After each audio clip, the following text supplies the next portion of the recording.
Always great to see you. You bring so much passion to your competitions. How excited are you to be here, Gur? Very excited. I'm happy to see everybody, see all these new characters, new game. Just super stoked to be here. Very happy moment. I'm gonna make the most of it. All right, go and have a seat and get ready.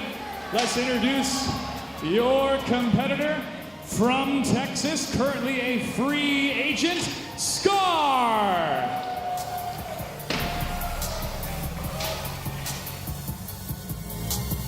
One question, Scar. Sonya or Scarlet? Scarlet. That's what I want to hear. Go ahead and take a seat, folks. We're going to see this fan favorite from Mortal Kombat 9 make a return with one of the best players on the planet. We'll give these players a second to double check their button checks, see what they need to do in order to maximize their potential in this game. And remember, they've only had a couple hours playing this game, but it shows how long they have spent playing previous NetherRealm titles to pick up the intricate differences we see in the gameplay compared to Mortal Kombat X. We'll give them a couple more minutes here as they flip through the menu and set themselves up for success. Gur, are you ready?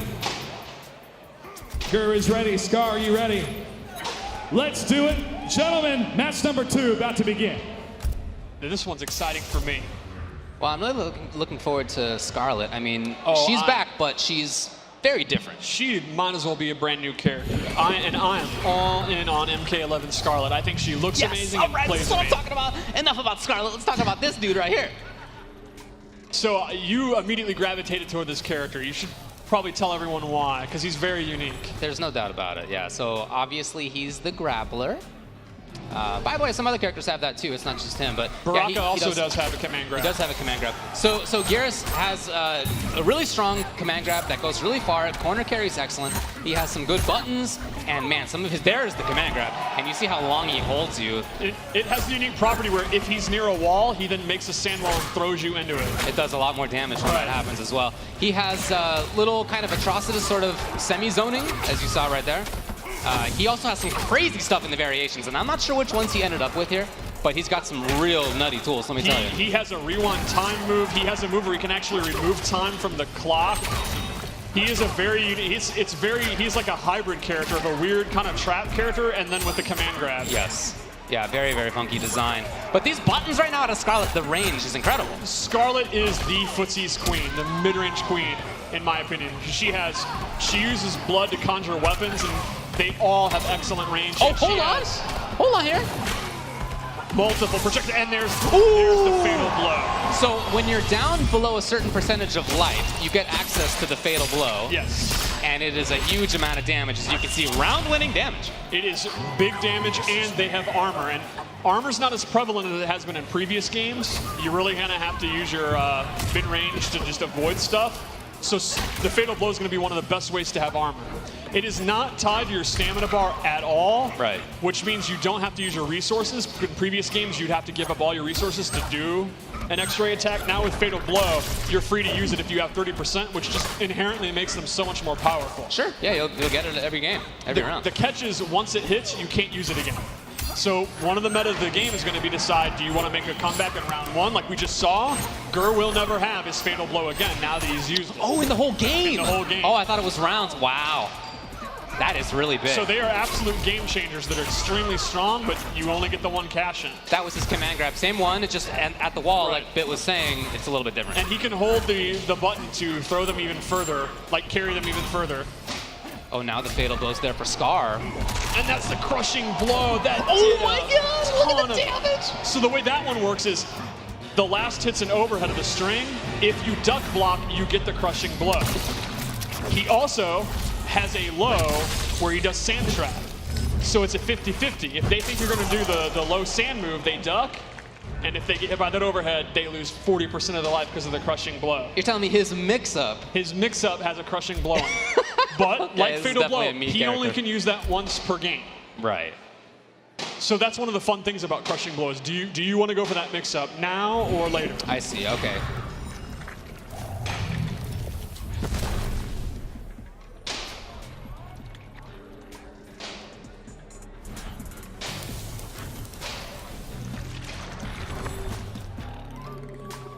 And we'll see Gur basically made a crushing blow and a fatal blow comeback right there out of nowhere. They do massive damage. Yeah, you can really see that. I guess as the opponent, you really got to pay attention. Combos in general in this game are significantly shorter than they've been in the past, and they do less damage. And they kind of, that damage you would get by doing the cinematic moves. Yo, did you see that combo this guy already has? What do we say, 2 hours of gameplay so far? So one of the big things would be to use your crushing blow or your fatal blow to get damage instead of doing combos. That's not to say combos are not still a big part of the game, but they're going to be somewhat less prevalent. Like, there's less moves that combo without using an amplified move, or there's less strings that pop you up. It's going to be more about doing big damage in big chunks. Okay, here we go. Can you get in there in time? No. Yeah, and Scarlet, she has like 4 different projectiles, so... Yeah, and if you're Scarlet, really there's not much reason to do anything else. It's just holding on to the space right here. But gotta pay attention to that fatal. Oh, okay. Fatal blow was available. Didn't end up coming up. Scarlet is a good example of how the offense works in this game. Her back 2 is that scythe move that's an overhead, but it does not pop you up, and it is unsafe if blocked. Okay. But then her back 3-4, that can pop you up in the corner. So she has a low that can pop you up, but she does not have an overhead. Uh-huh. Oh, he's really found a good tool. Oh, good jump. Probably looking for command grab. Didn't come. And Scar right back to the zoning. You can see, look, the frustration is still here. One of the things I really love about MK11 so far is that these characters that you've shown on this character select screen are very different. So you have the credible zoning coming out of Scarlet. From Garrus, you have really cool command grab mix-ups. He's got some other funky stuff as well, like we were talking about. Really good variations. Fatal blow. It's there. Yes, and then we'll also have characters like Sub-Zero, who has great some of the best offense in this version, which is unique. Sub-Zero, typically you think of him as a very slow defensive character. I really don't think he is in this one. He's quite different, yeah. And Sonya's also has really good mix-ups.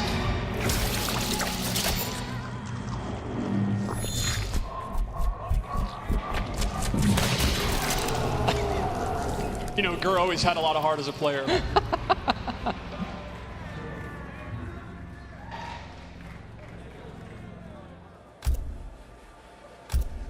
Looking pretty confident up there, and I'm really glad that Gur went with the big body. You know, he in Injustice 2, as the game progressed, he moved away from Bane and the command grab characters he traditionally used.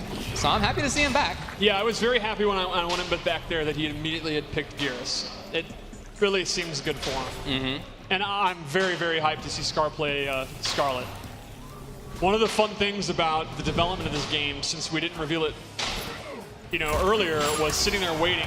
I can't wait to see some of these, you know, which pro player is going to play which this character. And I knew Scar was going to lose his mind, because in MK9 he came in late, and he was the best Scarlet in the world at one point. But Injustice came out, and he never really got the chance to like get an Evo top 8 or an MLG top 8, even though he was very talented even back then. So at the beginning of this round, we saw that it said first hit. What does that do for you now without meter in the same way? There is no more like first hit bonus. You do not get anything because meter recharges on its own, and you always, unlike typically, you actually start with all 4 of your bars. Oh dang, the combo out of the wake up? All right, that's what I'm talking about. Okay, that could have been cool. He'll get there, Now, Gur does have his fatal blow. We'll see, though. Now, at this point, though, the round is going to be very hard to win, so it might be wise to save it unless he gets a few hits in, and then it would kill. Mm-hmm. Oh, wow. Just goes for the sweep to seal it. Yeah, I really like the mind game of that, having to think even as the person using the tool if you should use it now or you should save it for the next round or what. It's definitely one of my favorite things that we've added to the game. Oh, wow. What's the condition on that? The condition on that, I believe, is 2 counter hits with that move in a row. Okay, I was going to ask what counter hits do, but I guess do they help with that? Counter hits are typically used in crushing blows. Otherwise, it just lets you know that you hit a counter hit. But a lot of them are tied to that. Okay, yeah. And that's the same when you see punish come up, that it was a guaranteed punish. And a lot of those are crushing blows. Like, for example, that right there. If that had hit as a counter, it would have got the crushing blow. Got it. Look how long he holds it. Look, see that? He's holding them like they're a small child. Yeah, they are compared to that big boy. And right back to a range where he can control things. He's got good buttons. Maybe not in this matchup, but typically it seems like that's true. Okay, okay, here it is. Excellent use of the fatal blow. He was about to lose if not. Right. And that's definitely going to kill. Now again, that means Gerd did steal that round, but he will not have it in the final round, and Scar still has his. So that means in the end of game scenario, like right there, Scar will have a huge advantage heading into this final round. Hoping to see some forward movement from there. Now those I'm not sure what to call it. It's not puddle, that thing. You have to aim that, right? That is not tracking? It is not tracking. He has close, medium, and very far. And you can see when he amplifies it is when he gets the hourglass, and it's letting you know the other one's going to come out. So you can see what Gerd's kind of doing. You put it out there, then do other moves, walk in, walk back, and then it's going to go. And Scar knows he can't get in. Well, we were talking about whether Gerd could make another comeback. It doesn't seem like he needs it right now. It's all on Scar. Now Scar does have access to the fatal blow. Now it is on a cooldown. He did not lose it since it was blocked, but it's a significant cooldown. Still available? Woo! And it just came back. Unfortunately, it's too late. So then you do have access to it more than once. If it's blocked or whiffed. Okay. Once it actually connects, it's used. Okay. Wow. Now, we've only seen it come up a couple of times, but talk to me about how throws and throw techs work. Are they the same as in previous Mortal Kombat? Throws are very reminiscent of MKX and MK9. You use the opposite button to break them. They have a forward and a back one. A lot of crushing blows are actually tied to throw, and the requirement will be if the opponent techs the wrong way, you get the crushing blow, and they do bigly damage. Like Scarlet has one, so her throw can do like 30% if you tech wrong. Oh, sick, okay. It's pretty awesome. So as the defender, almost riskier to try to tech in some situations. Well, that's exactly it. And you could actually, if you think they're going to throw, do an uppercut, because that would trigger the counter-hitting high attack for the uppercut crushing blow. Wow, all right. So it kind of works both ways, actually, of how risky throws can be. Interesting. Oh, he had gone for the interactable. You can still amplify interactables to get armor. It's one of the few ways that has armor in the game. Okay. However, normally an interactable takes 50% of your defense. If you amplify it to get armor, it takes 50% of offense and defense. Armor across the board is significantly lessened than it was in previous games. A lot of characters only have armor on their fatal blow or a handful of moves. So they're both finding pretty good strings right now and making the opponent block a lot. Is there anything that they could be doing about that? Yes, one of the new mechanics is flawless block. It's if you block an attack at the last second within just a couple of frames, chip damage is significantly reduced and you actually break out earlier, and it allows you to punish things or recover faster than you normally would. Okay. It's a very hard mechanic. It's meant to be kind of, you really have mastered the timing and you really know your opponent well, but it can save your life. Like, if you're about to die by chip damage, it can save you. You also, if you reversal a move in flawless block, you have access to your wake-up attacks. So the up 2 or the up 3 that uses your wake-up attacks, you can do as a reversal. So I'll give you an example. Oh, after blocking. Right. Like if you do Sub-Zero slide and I block it, if I flawless block, I can then reversal up 2 and get the pop-up attack. Oh, so, wow. Like a great example would be Scorpion's Enhanced Teleport is safe on block. However, if I have the timing, if I've mastered, if I have Sonic Fox-like reflexes, I can flawless block the teleport, and I can actually get a punish when normally I cannot. Okay. And this is like basically a dead even match. They're both playing their characters pretty impressive for how little time they've had. Yeah, I feel like they are developing even as we're watching them right now. We're seeing some cooler pressure out of both. Yeah, they're both mixing up their zoning well, and you pointed out earlier, like they understand their block strings up close. Okay, wake up attack. So that was the up 3 one where she doesn't really get significant damage or a knockdown. It's just more of a get off me tool. And is that safe? It depends on the character. Oh, okay, yeah. Sick. Okay. Oh, and there he went for his temporal advantage move, which is interesting because while it combos, he freezes time, he cannot 2-in-1 into it. It also takes one of his stamina bars. It does, right. There are certain moves or cancels that'll take stamina. So it's not like he needs to enhance it, it just does that. It just does that, that's why he can't 2-in-1. God, that was an anti-air, jeez. And the way that move works is the opponent is frozen and doesn't do a reaction. So obviously, typically an uppercut would knock you away. That won't. And they are both within fatal blow. So this is the scramble I'm so excited for in tournaments. Oh, we saw Scar try it, but it was blocked, and now he's at match point.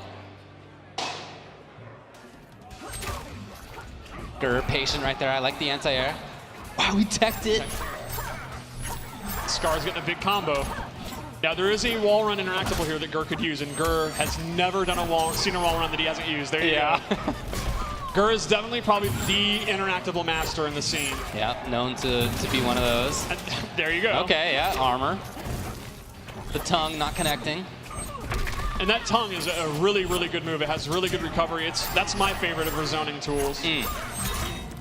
Looking good for Scar. We got Fatal Blow now for Gur, though. Oh. He tried. He tried. The armor does not activate for a few frames. Okay. So while it's very good armor and it's a good tool to have, it's not foolproof. That might be about it. Yeah. That's going to be it. Scar takes it. Well, that's a really good back and forth, and I love seeing the display of footsies from both. I like seeing the different offense, the different timings. Very cool. I'm really excited to find out more about you know, how you trigger crushing blows. I think that's a super cool mechanic. That is something, along with the blocking option that you were talking about, that really requires knowing the game in depth. Yes, crushing blows are definitely a lot of fun to learn the requirements, and I've now seen them probably 8 million times, and I'm still hyped, like every time. So, some of them are pretty sick. I saw some back there, yeah. Like that Baraka one where you just bite your arm and a chunk of flesh comes out. Man, I was tough. getting hype watching the reveal trailer, and it's like I've seen it 100 times this week. Yeah. And I kind of got chills watching it in front of the crowd, and it's like I knew it was about to happen. All right, well.